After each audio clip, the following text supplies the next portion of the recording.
been 6 years since our trip. 6 years, really? Yeah, and in case you guys don't remember, I'm Zuri from Social Services. And I'm Jacqueline from Early Childhood Education. And you know, before this, we were really working separately, isn't it? Yes, from very different worlds. But now, our worlds have come together. Oh yes! So we went to Finland in 2018. And then British Columbia the next year. What are some of the things you remember from our trip, Zoe, the standouts, I remember classrooms as being really exciting and inclusive for every learner. How the teaching team was working together, how it just flowed so seamlessly in the co-learning and co-teaching, and how they would meet together as a team after the lessons were over to talk through, how the learning was being experienced by the students and what they could do for the next day. Yes, that was really cohesive. I think another thing that struck me was the whole ecosystem. It wasn't just about the children or about the educators. It was everybody. Everybody had a part to play and were invested in it.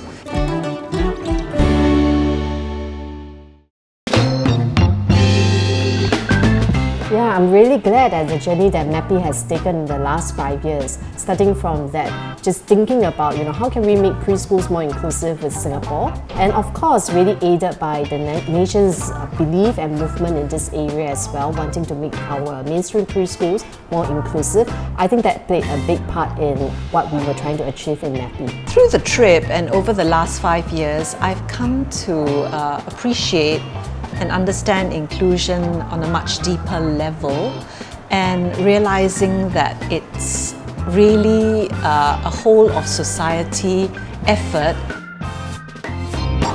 So Chiwi, could you tell us a bit about yourself and your role in EGDA? I'm Chiwi. I'm the Chief Executive of the Early Childhood Development Agency.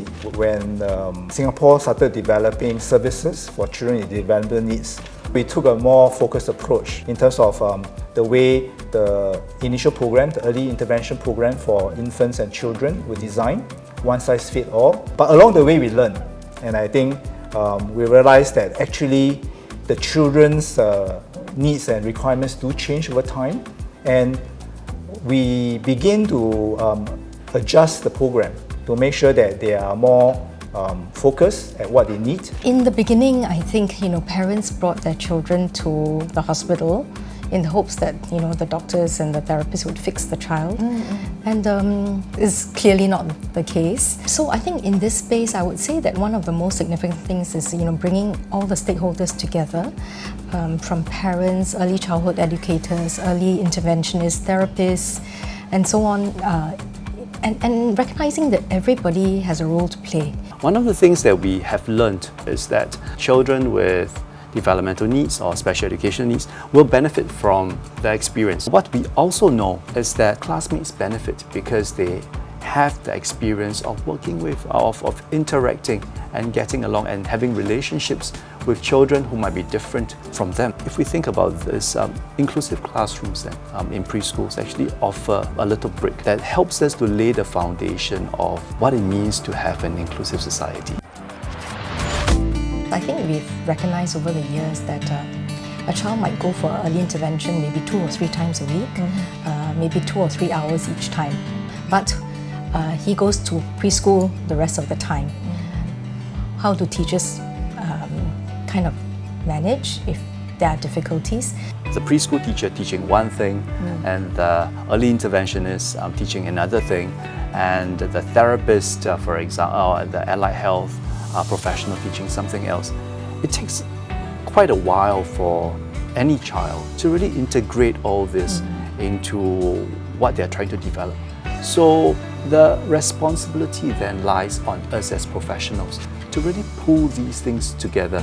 So I can imagine, instead of the child having to exist in 2 or 3 different worlds, it is that one same world, and all the different support will come in, and it makes so much more sense. Exactly, yes. I think it's clear to us within the preschool sector, parents' expectations are increasing. But it's also clear to us our classrooms are also changing. I think we are seeing children with more diverse learning needs coming through.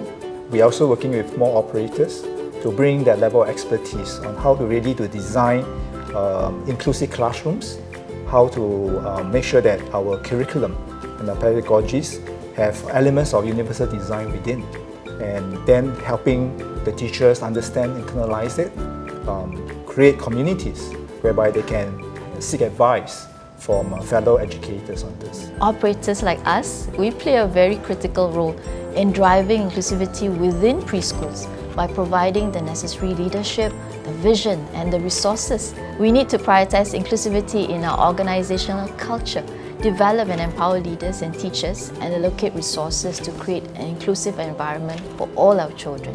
If we think about inclusive practice in our curriculum design, we look at early child education as a whole. It's to ensure that educators out there are equipped and the training matters. If we want quality educator, quality training has to take place. You've been in this area for so long. What do you think have been the progress that Singapore has made as a society? Well, I think the language has changed.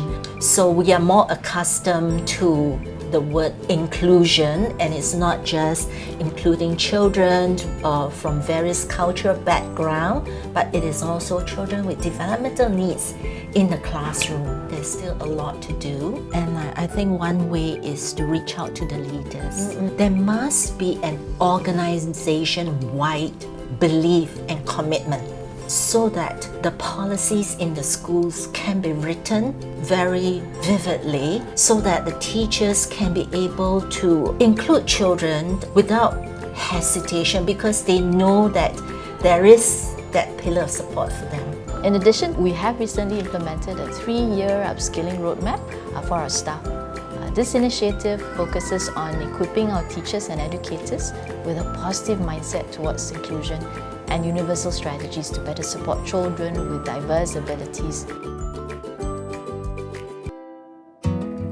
For professionals working in the field of inclusion in early childhood, what words of advice do you have for them? I would urge professionals to really collaborate very closely with one another, including the child's parents. And don't feel discouraged if you don't immediately see results. I think it's really important to develop resilience in navigating the challenges that's very inherent in the inclusive landscape. Don't be afraid to seek support from mentors or colleagues. And remember, a strong support system is really crucial for your own well-being and effectiveness in this very demanding yet incredibly rewarding work. I think we do need all the rest of the stakeholders to play a part. I'll start with the preschool educators. As I had indicated earlier, I think we need to relate and to call out to their motivation why they joined the sector, and to suggest to them, as you want to create that very, very wonderful preschool experience for children, there will be some who requires a higher level of support, some deliberation on the strategies to really bring them into the class. So that shift is quite important, and we need more educators to bring on board. Yeah, I guess as a society matures and grows, inclusion really looks like how every single citizen can play a role and meaningfully participate in different ways and different areas in the community. I also think about aspiring educators when they come in, and say, oh, I want to be a teacher at whichever age group. For them to also be aware that I'm not just teaching a certain type of child or a certain group of children, but for educators to come in and say, I welcome any learner. And I think having that mindset will really change things in our school settings, not just children, but staff, families, the whole ecosystem.